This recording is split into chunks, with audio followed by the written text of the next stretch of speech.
তেলৰ নাটনি মানে এইটো মানে কোম্পানীবিলাকে ক্ৰেডিটটো বন্ধ কৰি দিছে। 1 নম্বৰ কথা, ক্ৰেডিটটো যদি খোলা দিয়ে তেতিয়াহ'লে তেলৰ নাটনিটো নহ'ব। ক্ৰেডিটটো মানে সেইটোৱে মানে অসুবিধা হৈছে।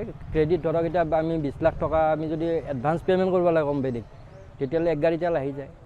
তো সেইমতে ক্ৰেডিট আগতে দি আছিলে, এতিয়া তাৰমানে বন্ধ কৰিছে। অকস্মাত বন্ধ কৰাৰ লগে লগে তো কোম্পানীৰ যিবিলাক আমাৰ ডিপুবিলাক মালিক আছে না, ডিপুৰ মালিকবিলাকে পটককৈ বেংকৰ লগতো যোগাযোগ কৰিব নোৱাৰে।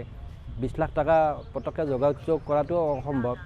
কিন্তু আমাৰো ধৰক এনেকৈ আমিতো দি আছোঁ, আহিব আৰু কালি তেল আহিব। আজি যদিও শেষটো হ'ব নালাগে, শেষ হ'লেও আমাৰ কালি আহি যাব আৰু তেল। তাৰ মূলতে হৈছে ক্ৰেডিট।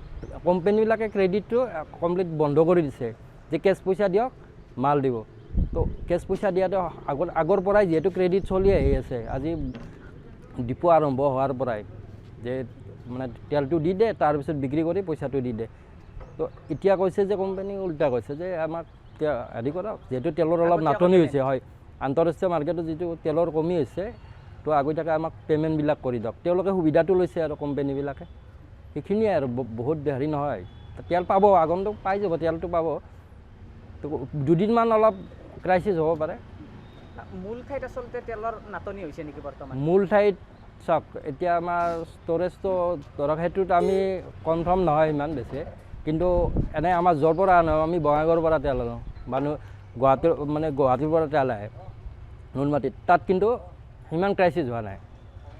তো পইচা পে'মেণ্ট কৰিলে তেল আহি আছে, ভিৰ কৰাৰ হয়। কিন্তু এতিয়া ধৰক এনেকুৱা ধৰক এতিয়া ভিৰ মানে গ্ৰাহকৰ যিখিনি পৰিমাণৰ গ্ৰাহকৰ তেল লাগে, তাতকৈ বেছি পৰিমাণে তেল গ্ৰাহকে উঠাই আছে, আমি দেখিবলৈ প্ৰত্যক্ষ কৰিছোঁ।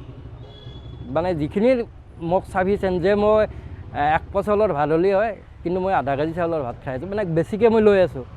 তাৰ কাৰণে মানে নাটনি মেইন কাৰণ সেইটো হৈছে, গ্ৰাহকখিনি তাৰমানে ভীতিগ্ৰস্ত হৈছে। ভীতিগ্ৰস্ত হোৱাৰ ফলত আমাৰ তেলৰ ডিপুবিলাকৰ চেলটো বাঢ়ি গৈছে, অত্যাধিক বাঢ়ি গৈছে। বাঢ়ি গ'লে হিচাপত যিমান আনিব লাগে তাতকৈ অত্যাধিক বাঢ়ি গ'লেতো অলপ সেই হ'ব। এই 2 নম্বৰ কাৰণ এইটো। প্ৰথম কাৰণ হৈছে ক্ৰেডিটবিলাক কোম্পানীৰ বন্ধ কৰিছে, আৰু 2 নম্বৰ কাৰণ হৈছে গ্ৰাহকে হিচাপতকৈ বেছি তেল উঠাই আছে।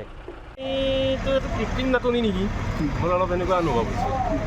কাৰণ কিয় এটা তেল ডিপুত এভেইলেবল তেল আছে, বাকীকেইটাত তেল নাই। এতিয়া তেওঁলোকৰ এইটো ব্যৱসায়িক স্বাৰ্থও হ'ব পাৰে, তেওঁলোকৰ হয়তো আগৰ কিবা আউটষ্টেণ্ডিং বিল থাকিব পাৰে, নহ'লে এটা তেল ডিপুত তেল আছে, বাকী 2-3টা তেল ডিপুত তেল নাই, এনেকুৱা কিবা হ'ব পাৰে। সেইটো আমি নাটনি বুলি, যুদ্ধৰ ক্ষেত্ৰত নাটনি বুলি ক'ব নোৱাৰোঁ এইটো। কাৰণ কিয় আমাৰ প্ৰধানমন্ত্ৰীটো আমাক আশ্বাস দিছেই, আমাৰ এভেইলেবল আছে, খালি আমি অযথা খৰচটো আমাক ৰোধ কৰিব দিছে, সেইটোৱে কথা কৈছে।